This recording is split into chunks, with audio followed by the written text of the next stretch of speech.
Hello. कोई बात नहीं, मत करो। क्या हुआ?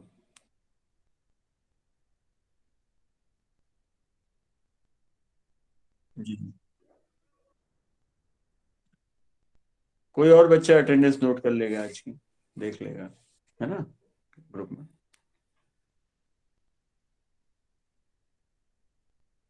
हो गया हो तो चलें भाई, आगे बताएं। जहाँ से बता रहे थे वहीं से बताते हैं आगे आपको।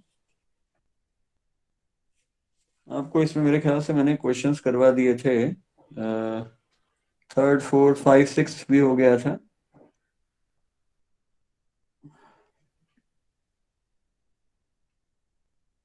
क्वेश्चन नंबर 8 बता देता हूँ आपको। मुझे ध्यान नहीं आ रहा है कि 8 9 में से कोई बताया था। 8 बता देना। कुछ क्वेश्चंस बड़े भी हैं देखने में, लेकिन आसान है। कई कई लाइन के क्वेश्चंस हैं, लेकिन इजी है, इतने कठिन नहीं है।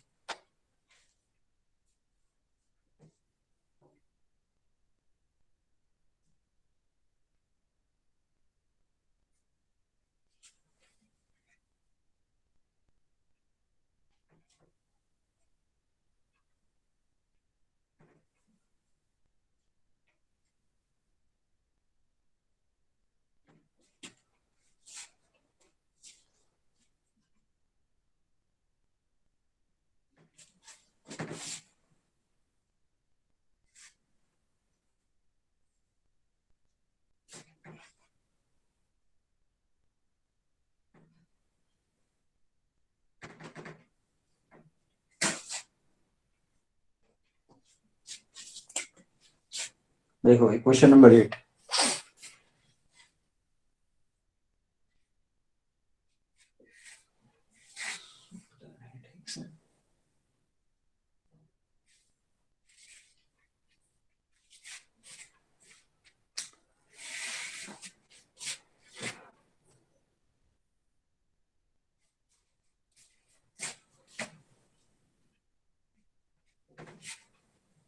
लिखूंगा तो सब गायब हो जाएगा, दिखाई ही नहीं देगा।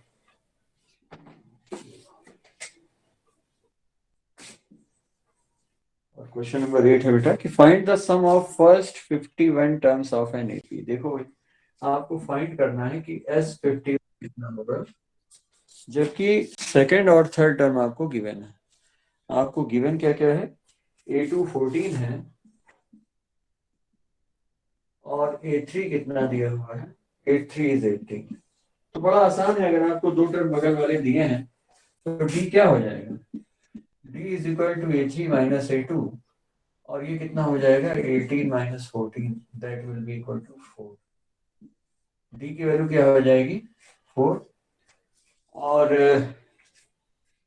अगर 4 आपको पता है तो यहाँ से ए भी पता चल सकता है। अगर आपको डी A1 कितना हो जाएगा, देखो। A2 क्या है? A+D। A2 की वैल्यू 14 दी हुई है। A+4। ए की वैल्यू कितनी हो जाएगी? 14 माइनस 4 10।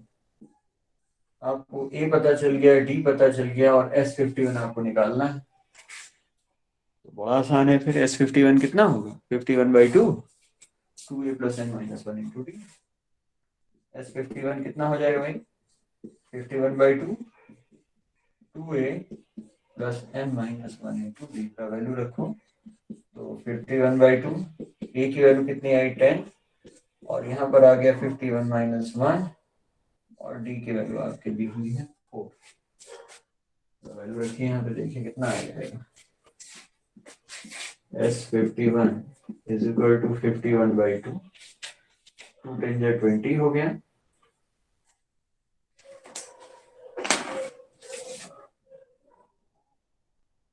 गर्मी के अपने फायदे हैं, जाड़े के अपने नुकसान हैं। गर्मी में पंखा चलता रहता है, सूखता रहता है। तो देखो, 20 प्लस यहाँ कितना हुआ? 50 × 4। तो that will give you 51/2 into 220। Cancel कर दीजिए इसको, दैट विल गिव यू 110। तो आपका आ जाएगा 51 इंटू 110। 11 55 156। इतना आ जाएगा। 5610, इसके 51 टर्म्स का सम इतना हो जाएगा। ज्यादा आ रहा है क्या? क्यों भाई, ज्यादा लग रहा है? 51 टर्म्स मतलब काफी हो जाएगा। 14 18 बढ़ते चले जाइए अगर आप, 10 14 18, तो दो दो करके काफी हो जाएगा। समझ में आ रहा है नहीं आ रहा है? अगर आपको A2 A3 दिया हुआ है और D दिया है तो आप A1 भी तो निकाल सकते हैं। A2 क्या होगा, A प्लस D, वहां पर वैल्यू डाल के A2 की और D की आप A निकाल सकते हैं।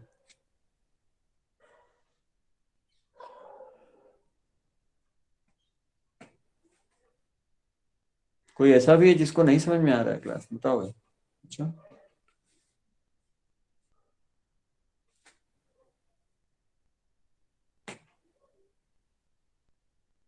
चलिए तेज कराते हैं आगे। इसके बाद लेते हैं क्वेश्चन नंबर 10। 10 में दो पार्ट हैं जिसमें से एक पार्ट करा दे रहा हूँ, दोनों एक जैसे हैं।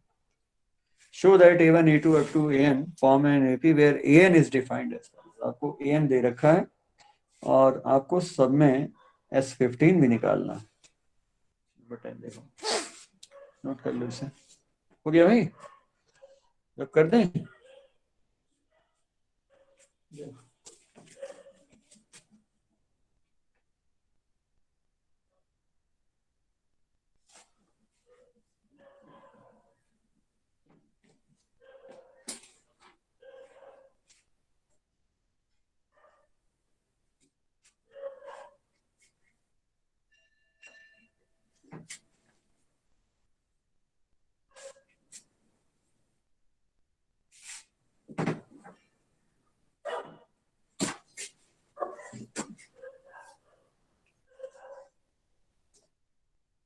क्वेश्चन नंबर 10 है, show that A1 A2 AN up to।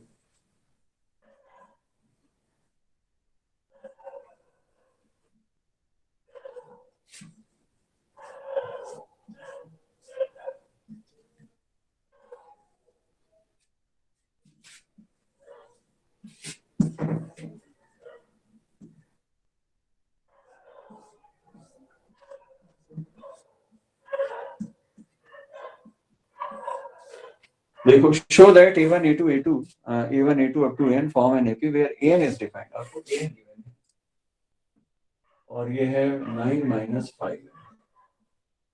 Second part है गिवन 9 - 5n। और फाइंड क्या करना है, तो फाइंड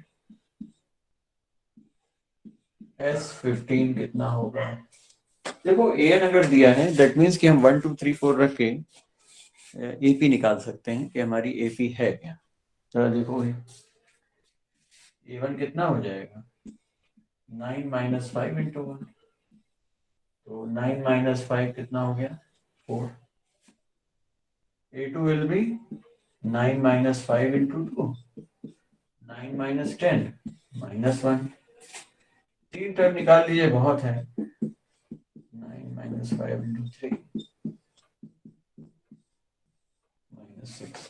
तो अब ध्यान से देखिए, आपकी AP क्या हो जाएगी, AP इस तरह से हो जाएगी 4 - 1 -6 up to so on। This will be your AP। वो जनरल टर्म दिया हुआ था AP का, एनेट टर्म दिया था, वहां से n की वैल्यूज 1 2 3 डाल के आप A1 A2 A3 जनरेट कर लीजिए। आपको फर्स्ट 3 टर्म्स पता चल गया, इतना काफी है। D की वैल्यू आपको समझ में आ रही होगी, D अगर निकालना चाहे तो दिस माइनस दिस कर दीजिए या दिस माइनस दिस कर दीजिए, D निकल आएगा। ध्यान से देखिए तो D की वैल्यू कितनी होगी, -1 माइनस ऑफ 4। D की वैल्यू आ जाएगी -5। तो अब आपका S15 निकालना है, दैट मीन्स 15/2 ट्वाइस है। ये क्या है, ये A है आपका, 2 into 4 प्लस 15 - 1 इंटू D की वैल्यू कितनी है, -5। सारी वैल्यूज रख दीजिए, सॉल्व कर लीजिए। That will give you 15/2, 8 plus और यहाँ 14 और -5 -17 हो जाएगा। So you are left with S15 is equal to 15/2 और यहाँ पर -70 और 8 का रिजल्ट आ जाएगा -62। कैंसिल कर दीजिए, So we will get minus of 15 into 31. 15 1 जा 15, 45 and 46. ये सम आ जाएगा S15.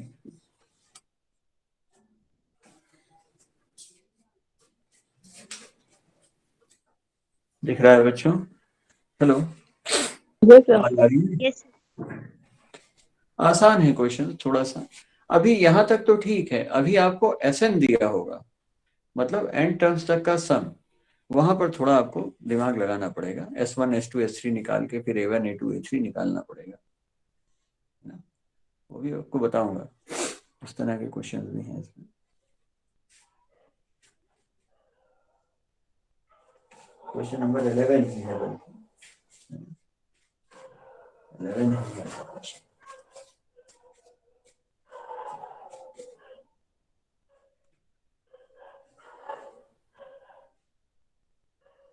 डी वगैरह निकालते समय बहुत ध्यान से करिएगा काम. इंटीजर्स का ध्यान रखिएगा, माइनस प्लस कहीं है.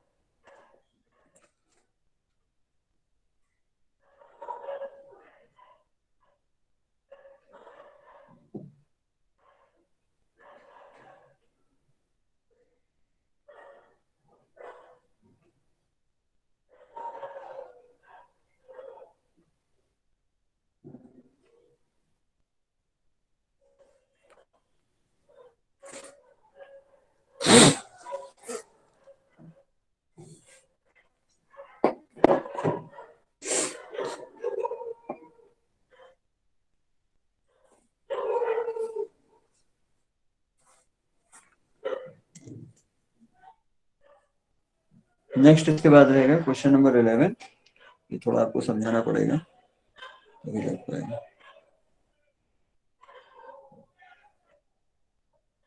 सर हाँ भाई. सर इसमें आपने जो लगाया है ये 2a plus n minus 1 into D, sir इसकी जगह हम a प्लस एल भी लिख देते. l की जगह वो n माइनस 5n लिख सकते थे. एल की जगह 15 के लिए आपको, हाँ 15 टर्म निकालना पड़ता, वहां से भी हो जाता. ये भी सही कह रही हो. हम A15 निकाल लेते फिर, है ना? क्या निकालते? यस. हाँ, वैसे भी हो जाता. ठीक है, यस सर. वो भी एक तरीका है.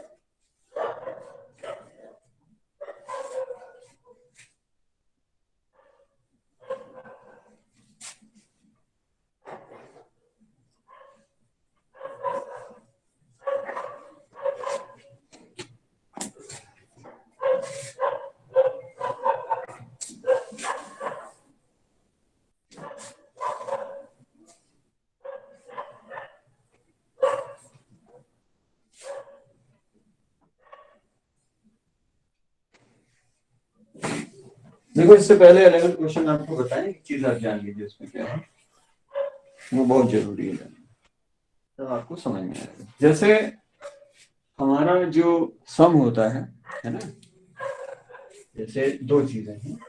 एक तो होता है कि भाई हमारे पास टर्म्स है ना, और एक होता है उनका सम. जैसे सपोज अगर कोई एपी इस तरह से है कि A1 A2 A3 A4 इस तरह से इसके टर्म्स हैं, है ना. तो जो S1 होगा, पहले टर्म तक का सम, ये चीज हो जाएगी आपकी S1. ये जो होगी चीज आपकी, ये S1 के इक्वल होगी. S1 आपका किसके इक्वल होगा? A1. लेकिन अगर हम S2 करेंगे तो S2 में क्या हो जाएगा? A2 minus A1, sorry A2 plus A1.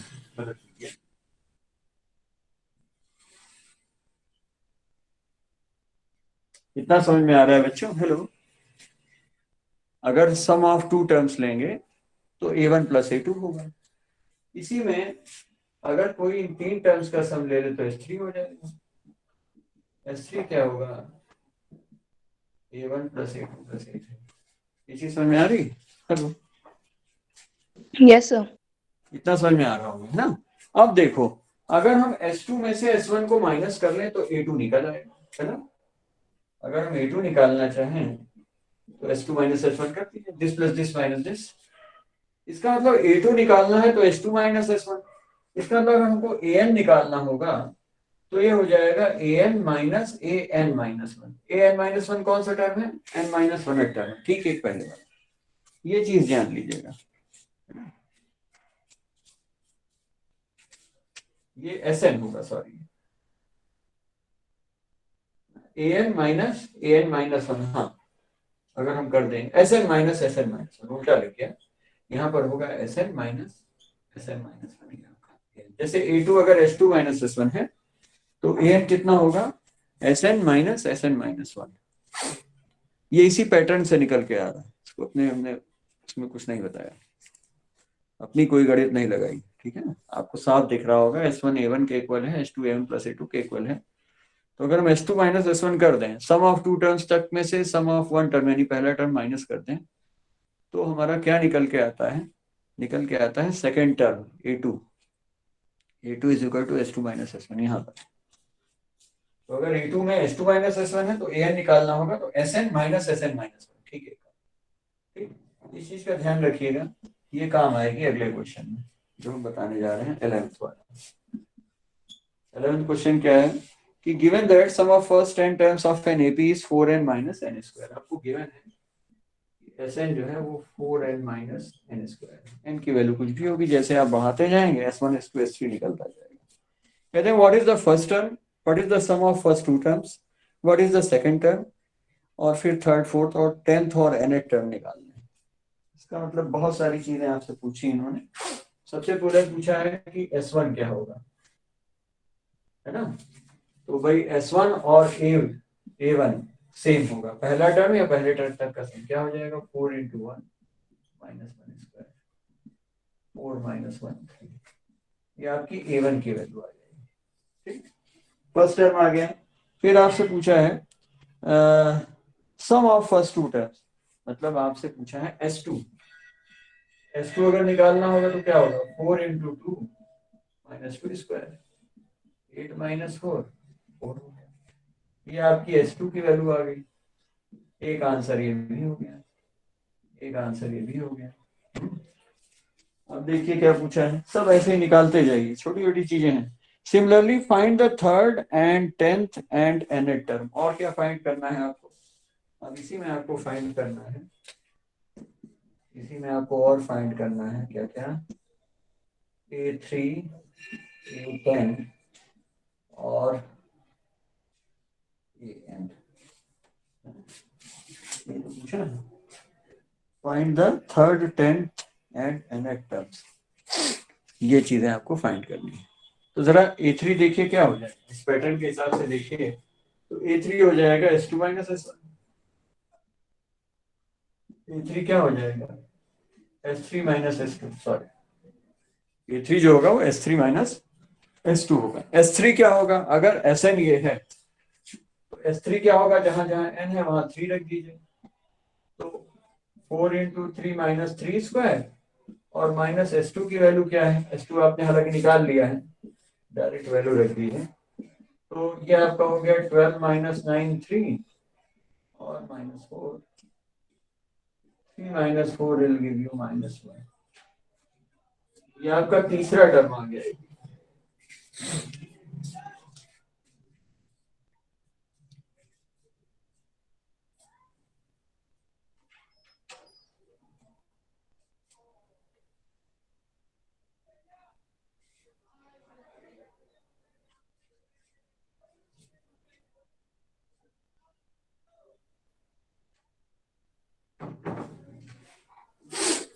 चुनाव आते ही सब शुरू हो गए पार्टी वाले।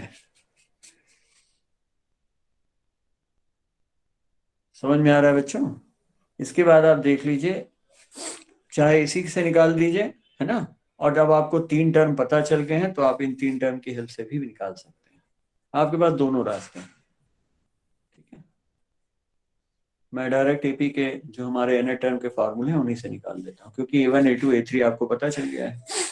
आपकी एपी क्या हो गई? देखिए ध्यान से, ये आपको ज्यादा आसान पड़ेगी। SN वाले में कुछ कंफ्यूजन हो सकता है। ऐसे गलतियां कर सकते हैं, निकल तो उससे भी आएगा। अब आपकी एपी क्या हो जाएगी, देखिए आपके 3 टर्म एपी के सामने आ गए। कौन कौन से, पहला आ गया 3 और A2 कितना आया, A2 निकला है भाई, H2 निकला है। अच्छा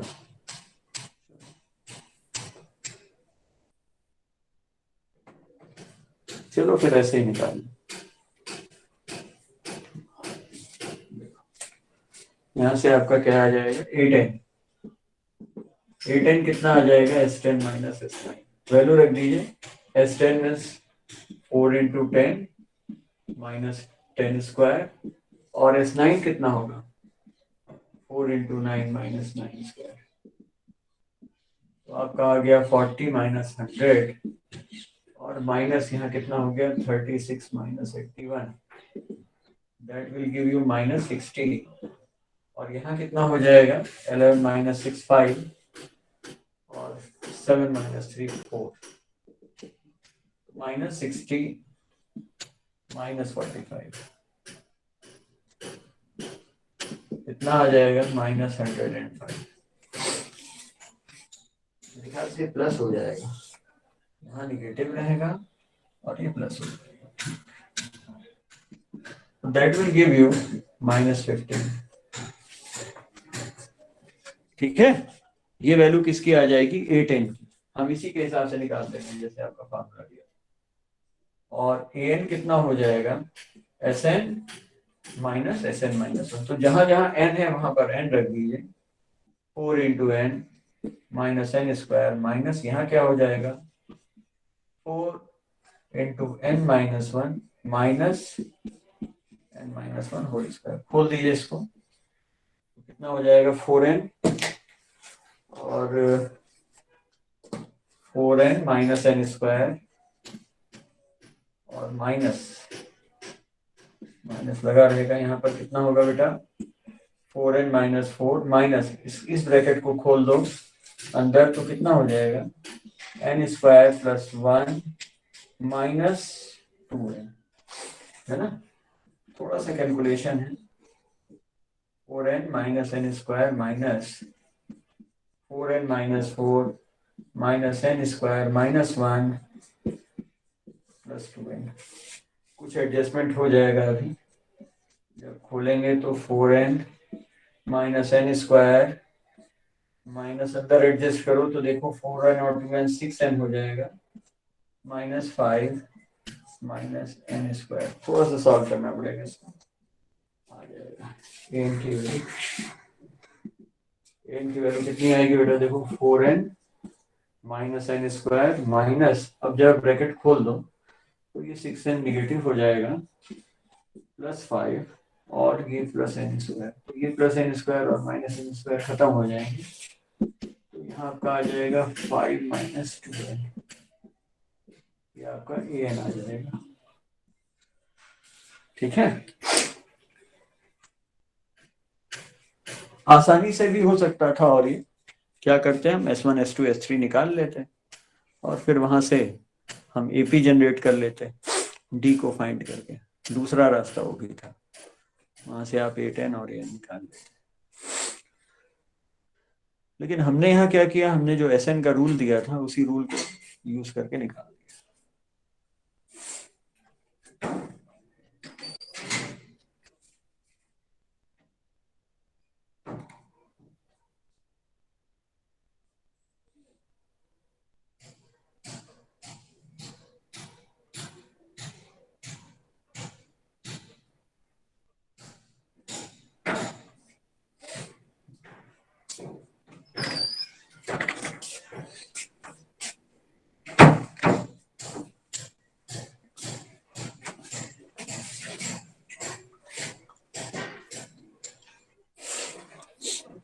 इसमें कई रास्ते मिलते हैं असल में AB में,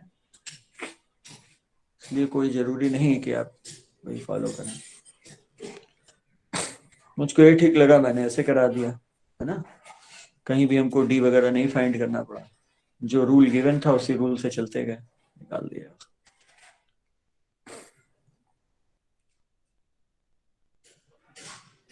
दिख रहा है बच्चों? हेलो,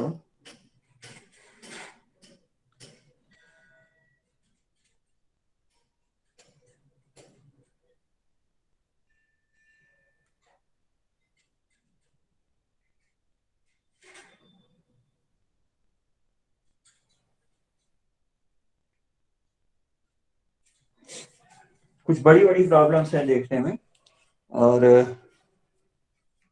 इसमें से एक ले लेता हूँ छोटी प्रॉब्लम्स जो हैं।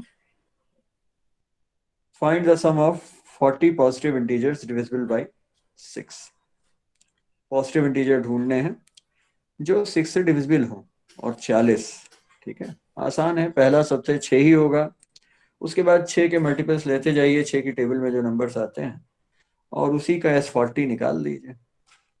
डिफरेंस आपका 6 का हो जाएगा, फर्स्ट टर्म में हो जाएगा। चलिए 12th ही करवा देता हूँ। 12th, 15th और 16th। अच्छा है, आज भगवान चाहेगा तो ये पूरी हो जाएगी आपकी शाम तक। तो चलिए अच्छी है, सोचा तो था पहले ही, लेकिन कभी कभी नहीं हो पाता है इंसान जैसा सोचता है। सर प्री बोर्ड में क्या आएगा लगभग? कीबोर्ड में ये सब आएगा, आप चिंता ना करो, पढ़ा देंगे, कोई ऐसा नहीं। आपको रिवाइज नहीं करना पड़ेगा, ऐसा पढ़ा दूंगा। सर मतलब पूरा बोर्ड जितना आएगा कि जितना पढ़ाए उतना नहीं, ही आएगा? सेकंड टर्म का। अरे सर वही मतलब आपने अभी तक सिर्फ 3 चैप्टर्स पढ़ाए ना, तो उतना ही आएगा? नहीं, पूरा आएगा। आपको पता है ट्रिग्नोमेट्री में कितनी एक्सरसाइज आपकी बाकी है? सर एक बताइए। ही है ट्रिग्नोमेट्री की। देखिए, तब उसका प्रेशर मत लो बेटा। उसका मेथड्स सारे क्वेश्चंस में एक ही है, angle of elevation, angle of depression, tan लगना है ज्यादातर ज्यादातर। और रही बात कंस्ट्रक्शन की, तो कंस्ट्रक्शन आप जिस दिन सीखेंगे उसको रटना है नहीं। ठीक, बचेगा आपका स्टेटिस्टिक्स, और उसमें भी स्टेप डेविएशन हटा दिया गया है। ठीक है, जो थोड़ा कठिन था वो चीज हटा दी गई, तो परेशान ना होइए, पढ़ा दूंगा। थोड़ा सा नहीं हिसाब बन पाया, सोचा तो था मैंने कि 2 दिन क्लास आपकी चल जाएगी, नहीं चल पाएगी।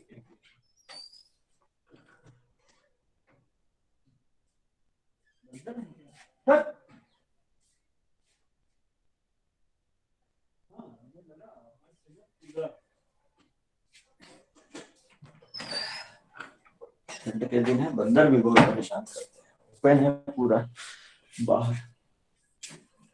परेशान ना हो बेटा, खुद भी लगाते रहो थोड़ा सा, है ना।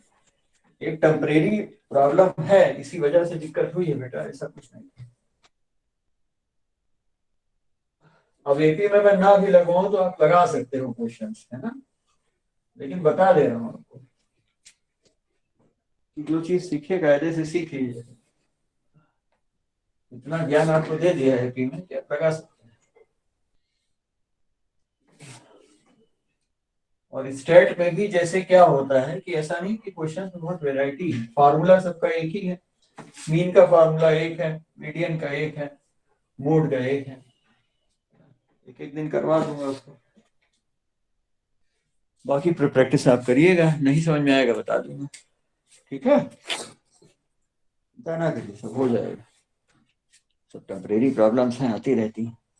देखो क्वेश्चन नंबर है इस बार 12 आपका, कह रहा है find the sum of first 40 positive integers divisible by 6। जरा देखो किस तरह से होगा। पहला पॉजिटिव इंटीजर 6 होगा, नेक्स्ट 12 होगा, देन 18, 24, और इस तरह से कहां तक चाहिए आपको? 40 टर्म्स तक। क्या चाहिए? 40 टर्म्स तक। तो S40 क्या हो जाएगा? 40/2 n/2, 2a means 2 into 6 plus n-1 means 40-1, और d की वैल्यू क्या हो जाएगी? 6। d कितना होगा इसमें, बोलो भाई? d की क्या वैल्यू होगी अगर सीरीज आपकी 6, 12, यस सर 18, 6 होगी। 6 होगी ना, ऑब्वियसली 6 होगी। 6 होगी सर 6। तो ये कितना आ जाएगा आपको? 20 टाइम्स 12 प्लस 39 इंटू 6। अच्छा देखो 46 जो कितना होता है? 46 जो होता है 240। 240 में से 6 माइनस कर दीजिए, तो इस तरह से आप इसको निकाल सकते हैं। 12 प्लस 234, 6 माइनस कर दीजिए, 20 इंटू ये कितना हो गया? 246, और 246 को डबल कर दीजिए इसका 12, इतना आपका सम आ गया। इसका मतलब कि 6 के मल्टीपल अगर हम 40 क्रम से ले लें तो उन सब का टोटल आ जाएगा 4920। ठीक है, बोलो भाई बच्चों। Yes sir. Yes sir. मतलब ऐसा आप लोग खुद लगा सकते हैं, मैं लगवा दे रहा हूँ अलग बात है, लेकिन इतना आपकी कैपेसिटी है, इतना ब्रेन है आपके पास कि आप लोग लगा सकते हैं। क्वेश्चन नंबर 16 देखिए जल्दी से, ये बढ़िया क्वेश्चन है। कह रहा है sum of ₹700 is to be used to give 7 cash prizes to students of a school for their overall academic performance. 700 रुपया है, 700 लोगों को देना है। If each price is ₹20 less than its preceding price, find the value of each of the prices. अच्छा देखो, D दिया है निगेटिव। डी क्या है आपको दिया है? S7, 7 टर्म्स का सम कितना दिया है? 700। डी की वैल्यू आपको -20 दी है, क्योंकि हर प्राइस आपकी घटती जा रही है ना। आपको सब पता करना है कि पहली प्राइस क्या है, दूसरी प्राइस क्या है, तीसरी प्राइस क्या है, आपको सब ये है ना। Find the value of each price. तो थोड़ा दिमाग लगाइए भाई, क्या किया जाए। डी दिया है, टोटल सम दे दिया है 700, और n की वैल्यू भी 7 है, ये इसमें छुपी हुई है ना।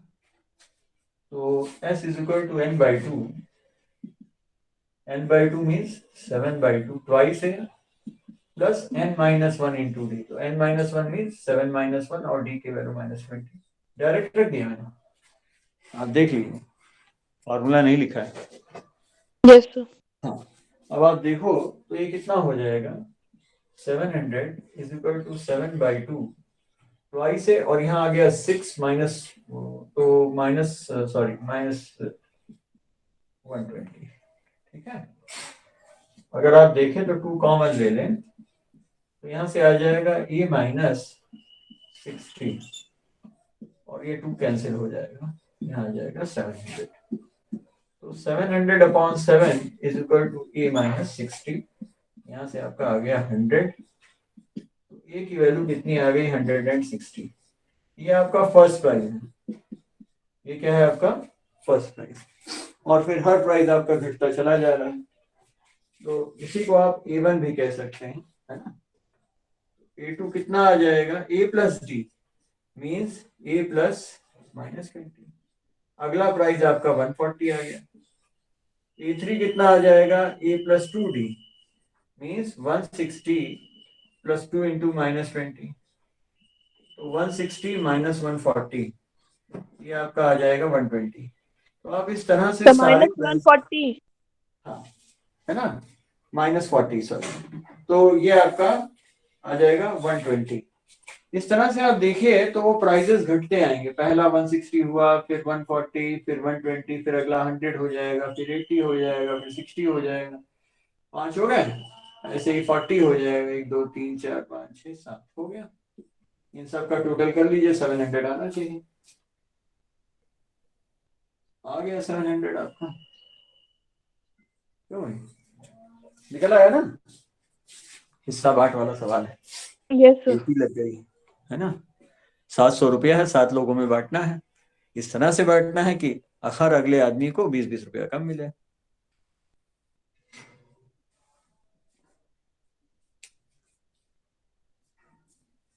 अच्छा क्वेश्चन है, एग्जाम पॉइंट ऑफ व्यू से।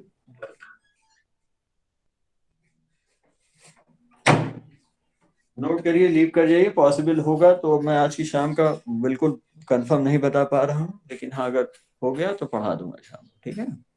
परेशान ना होइएगा, बस क्लास चलने की देर है। क्लास चल नहीं पा रही है 2 दिन से, दिक्कत है, थोड़ा सा हेल्थ इश्यू है, नहीं तो मैं शुरू कर देगा क्लास। फिर भी तैयार रहिएगा 7:30 बजे शाम, ठीक है।